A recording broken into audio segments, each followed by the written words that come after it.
Los riñones cumplen una importante función depuradora de nuestra sangre. Cada día lo recorren cerca de 180 litros de sangre para formar cerca de 2 litros de orina. Poseemos dos riñones, cuya forma es como un frijol, con una longitud de 12 a 14 centímetros y un ancho de 6 centímetros y un grosor de 3 centímetros. El riñón izquierdo será más voluminoso que el derecho y tiene un peso aproximado de 140 gramos en varones y 120 en mujeres. Se encuentra localizado en la parte posterior de nuestra cavidad abdominal en el espacio retroperitoneal entre T11 y L3. El riñón izquierdo se localiza levemente más hacia el caudal que el riñón derecho, porque sobre él se encuentra el hígado. Sobre cada riñón se encuentra la glándula suprarrenal, además cada riñón recibe sangre de la arteria renal, la cual sale por la vena renal, por lo que su función excretora es secretar la orina por ambos uréteres, para ser almacenada en la vejiga.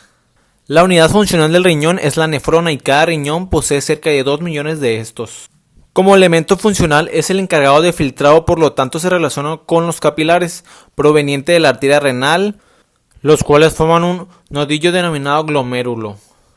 La relación se produce a través de una región de la nefrona denominada cápsula glomerular.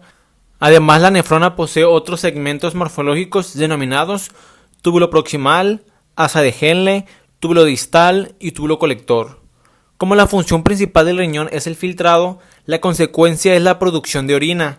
Este filtrado corresponde al paso del líquido desde el capilar glomerular a la nefrona. Estos líquidos deben atravesar el endotelio capilar de la membrana basal glomerular y a los podocitos. El endotelio capilar posee fenestraciones o poros que facilitan el paso del líquido de soluto. Sin embargo, la membrana basal, siendo muy gruesa, es la principal barrera permitiendo el libre paso de soluto con un peso molecular de 10.000, siendo parcialmente permeable a moléculas con un peso molecular entre 10.000 y 70.000 y cesando definitivamente con moléculas con un peso molecular de 70.000 a 100.000. Por último, los podocitos son células que presentan prolongaciones sobre la membrana basal. Estos cumplen el rol de ser selectivos solo a ciertas moléculas, ya que permiten el paso solo a moléculas con carga positiva. El líquido que atraviesa esta barrera debe de pasar por el espacio que quede entre las prolongaciones, que son espacios que actúan como filtros. Para producir esta filtración de sangre, el riñón echa mano a la fuerza hidráulica generada por el corazón, la cual llega al riñón con una presión correspondiente al 60% de la presión arterial media, lo que sería 60 milímetros de mercurio. Esta presión hidrostática es considerada una presión a favor de la filtración, ya que promueve el paso del líquido disoluto al interior al espacio glomerular. Sin embargo, también encontramos presiones que se oponen al filtrado. Estas son la presión hidrostática dentro del espacio glomerular y la presión coloidosmótica del espacio glomerular. La presión coloidosmótica corresponde a la presión generada por las proteínas en una solución, por lo tanto genera una atracción del líquido. Durante el proceso de filtrado, una gran cantidad de líquido penetra al nefrón, pero como la membrana es impermeable a un gran número de proteínas, por ende estas tienden a acumularse en el capilar, produciendo un aumento de la presión oncótica, lo que se traduce en un aumento en la atracción de H2O y pasa a considerarse una fuerza de oposición al filtrado. Si a la presión hidrostática capilar, que corresponde a la presión arterial renal, que es 60 milímetros de mercurio, le restamos la presión hidrostática de la cápsula glomerular, que corresponde a 18 mililitros de mercurio, y además le restamos la presión oncótica capilar, que corresponde a 32 milímetros de mercurio, obtenemos la presión neta de filtración, la cual corresponde a 10 milímetros de mercurio, presión más que suficiente para producir el filtrado de 180 litros de sangre al día y producir 2 litros de orina. Sin embargo, la producción de orina es de 1 mililitro por minuto con una concentración variable de 50 a 1200 miliosmoles por kilogramo. Por lo tanto, surgen algunas interrogantes. ¿Dónde queda el resto del líquido? ¿Dónde queda el resto de las moléculas? Esto se explica gracias a dos procesos que ocurren por la integración de los túbulos y los capilares peritubulares. Estos son la reabsorción y la excreción. La reabsorción corresponde al paso del líquido y soluto desde el lumen tubular al capilar peritubular. La excreción corresponde al paso de estos elementos del túbulo hasta los capilares. A raíz de esto podemos definir la transferencia neta de una sustancia correspondiente a la diferencia entre la cantidad reabsorbida y la excretada, es decir, la cantidad final que se movió al capilar. Por otro lado, la carga capilar corresponde a una sustancia que es excretada al túbulo en un tiempo determinado. Entonces, la reabsorción y la excreción ocurren por diversos mecanismos y ocurren en diferentes tramos en la nefrona.